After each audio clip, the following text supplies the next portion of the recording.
short briefing to clarify the issue surrounding the arrest of a particular blogger that has been generating issues in the news for a very long time.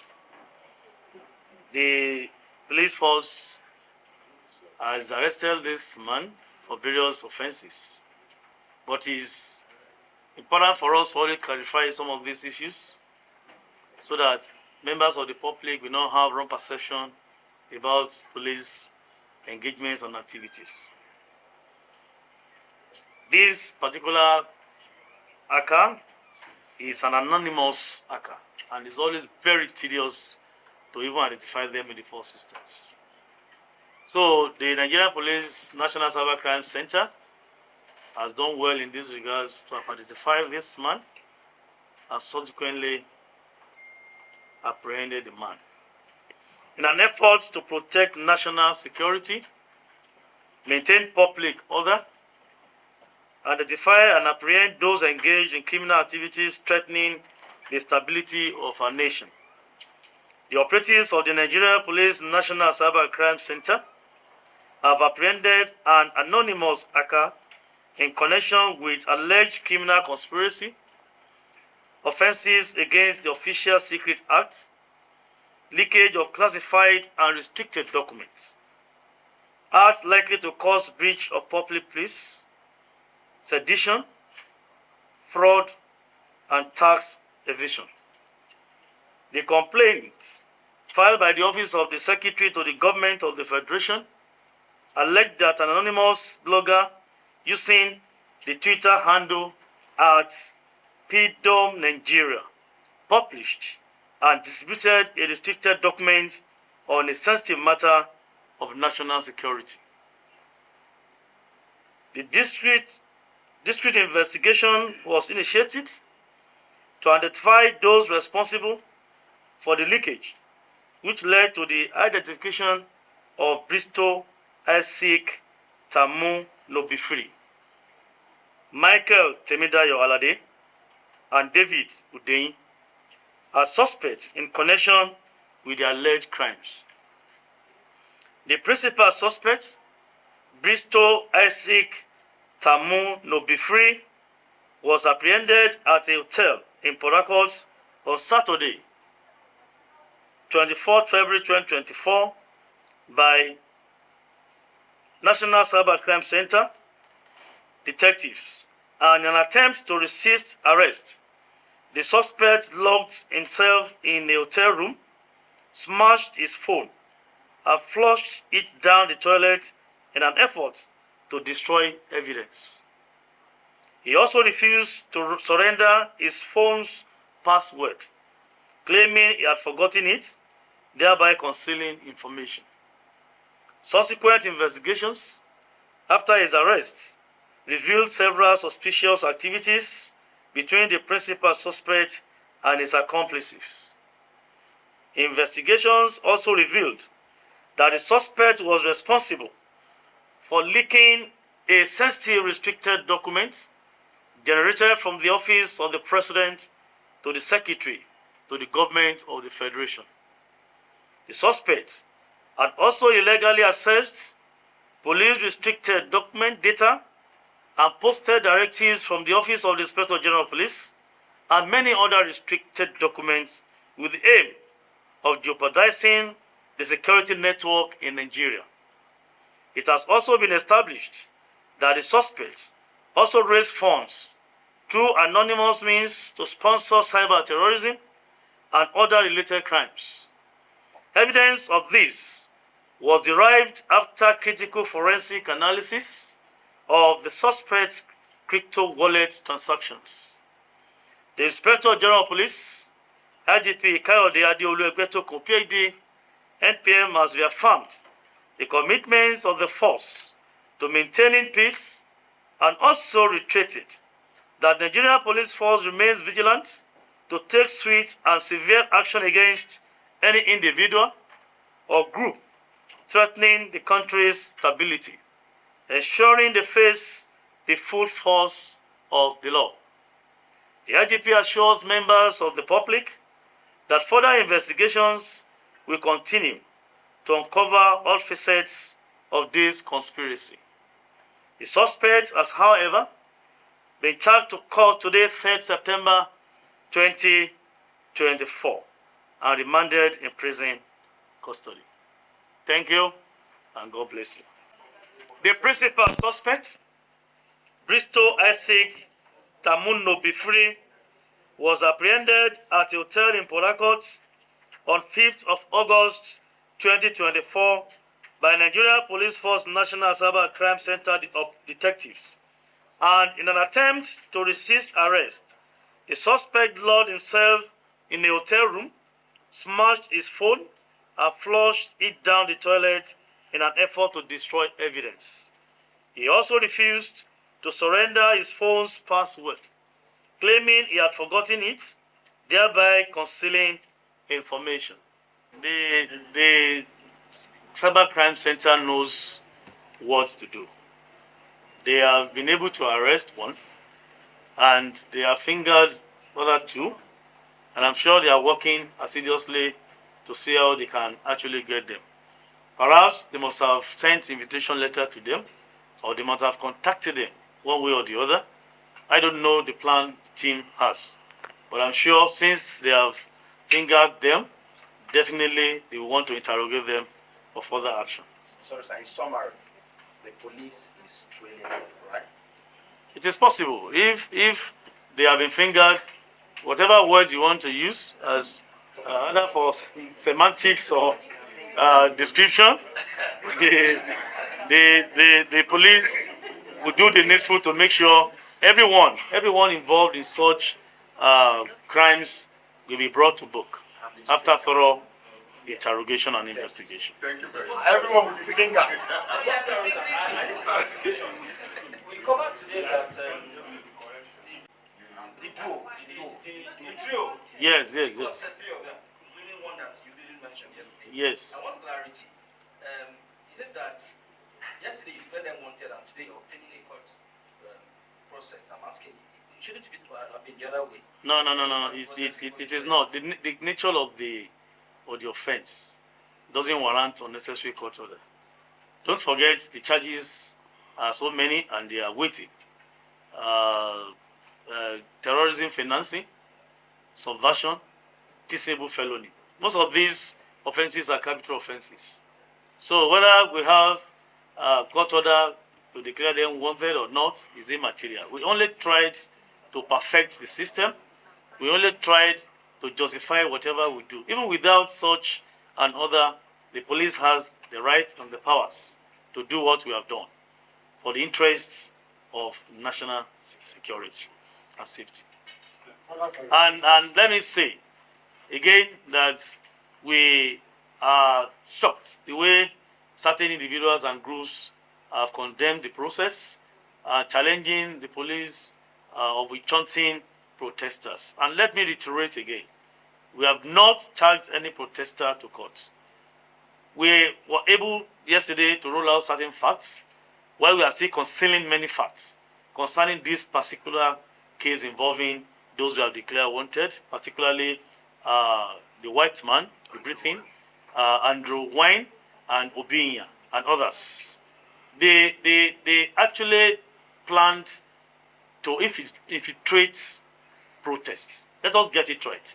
We had genuine protesters who actually came out to carry out protests for end bad governance in Nigeria. But don't forget, we made it clear before the protest that we had intelligence that many will infiltrate to cause problem. Why we had intelligence again that foreign mercenaries will infiltrate again to cause problem. We have been able to stumble on some contents and documents to indict some of these suspects by actually planning to destabilize the country, planning to end democratic governance in Nigeria and take over the leadership of this country. So we want to put it on record that misuse of words is the greatest cause of error. We have not charged any protester to court, but those who actually demonized and lay fat on crisis in Nigeria and capitalize or leverage on that peaceful protest to execute their plans of subversion and treasonable felony in Nigeria. We are not out to witch-hunt any Nigerian. We are not out to witch-hunt any individual or group of persons who want to enjoy their freedom of expression, freedom of movement, and freedom of assembly. But those who came out and are masterminded violence in some states in Nigeria, and let it be on record that these are the people that we have charged to court, and we are still going to pick more for as many as the police have been able to trace in connection with these heinous crimes in Nigeria. These are criminal offenses, and they are punishable under the law of this country. Invited. Was he ever invited at any point in time before being declared? He has been contacted severally. He has been so faceless. We have been able to get, ordinarily, if a very genuine person, we went to invade that bookshop. Has he asked questions? Has he come out? If you have a genuine business, are you not going to ask police that what have you gone to do in my shop, in my office? Up till now, he has not shown up. We have been able to trace his private school. We have visited his school. Has he shown up? We have interrogated staff, people working with him. Has he shown up? So where is he and why is he hiding and speaking from hiding that he has no case to answer? Like I said, it is not a subject of debate or argument. We have done what we should as a responsible security institution. We have established an offense or offenses against him. And we have even declared him wanted. His accomplices have been charged to court. Let him come out. At least those people worked for him. As a good leader, as a businessman, as a smart man who actually mobilized and organized sleeper cells to cause problem in Nigeria, he should have come out as a good leader. So let him prove to his followers that he's a good leader. Let him come and meet us. We have questions to ask him. But sir, yes, sir, This is a guy that has been going and traveling out of Nigeria frequently. Why is it difficult for him to come down? Who is going to take Zoom meeting for a suspect in this kind of an offense? No. Let him come. I'm still calling him again. Let him come. If he's a good man, if he's a genuine person, a genuine businessman in Nigeria, let Andrew Wine report to the police so that they can come and clear some gray areas. Very simple. So what you said to that school? I don't know. We are still working. The school is located, it's in a statement we made yesterday. He's under National State, but very close to Abuja. Ask your question. Sir, those 10 people are not protesters because you said now that none of them was a protester. That's what I want to get. Who is a protester in this context? A protester and organizers are those that actually came out to tell us they are mobilizing people to carry out protests against bad governance in Nigeria. But we, based on our findings, based on our intelligence, based on our investigation so far, we have noticed and we have been able to establish some offenses against these individuals for their acts or actions and inactions in some areas during the protest. So anybody can come out to claim to be a protest, but by the time we present some of these credible evidence to court of competent jurisdictions, the court will decide on what to do and what we have. But we are convinced that we have our targets for those who actually came out, got involved in this protest, and leveraged on the peaceful protests to execute their plans for subversion and treasonable felony. And we have gone after them. We have been able to arrest them. They were not arrested in the streets. We carry out thorough investigation on them. Took us many sleepless nights before they were apprehended. And don't forget, I want to reiterate again, indicting documents and contents have been recovered from them. So let us leave this one. Let us present what we have to court and let the court decide the fate of these individuals. We should just shun sentiments this time around. We focus on the general safety of this country, protection of our sovereignty in Nigeria, and protect our common heritage called Nigeria. With what we have, I know to an extent, and I'm convinced to an extent that these evidence are credible enough to present before any court of competent jurisdiction and let the judge decide. So we are not going to be arguing unnecessarily or dragging this matter. We should just be objective for once and say, why are we just hammering this point consistently that we have cases against them? They did not come out to carry out peaceful protests. They infiltrated peaceful protesters. They planned towards a particular mission, is to cause problem, to create brouhaha, to have bloodbath, and to paint Nigeria black before nations. So it is important for us to take note of these points and these findings we have identified and established so far. Creating environment to cause bloodbath. The target was to actually infiltrate them and be attacking, causing mayhem, so that security forces will shoot, attack. And we have intercepted certain correspondences, messages, conversations. We have gone forensic about it. It's not just we're having acquisitorial method of picking one person, picking this, or this selective arrest. No. So we just want Nigerians to be on the same page with us, to understand why we have done this, because it's going to continue. The same time when we had NSAS protest in 2020, people warned that this protest would be hijacked. Nobody bothered. And behold, we all agree that NSAS was hijacked, at least. Not the plans of those who planned NSAS to attack the police, to kill police, to destroy police facilities. Because about 2 or 3 of their demands were to actually have better welfare for the police. So logically, you would not be fighting for my welfare and still be killing me. So definitely NSAS at the point was hijacked by certain individuals. But we did not further any investigation to identify them. Unlike this, we got intelligence, it happened, and we went further to identify those. There was a point Nigerians asked some questions. They asked me that if you have actually got intelligence that some people will infiltrate, have you arrested them? Here we are today. At least we have arrested some people, and we have credible evidence to prosecute them. And that we have done. We only want Nigerians to understand, nobody wants to insult anybody, enjoy your fundamental human right, but would not in any way tolerate any acts of subversion or treasonable felony in Nigeria.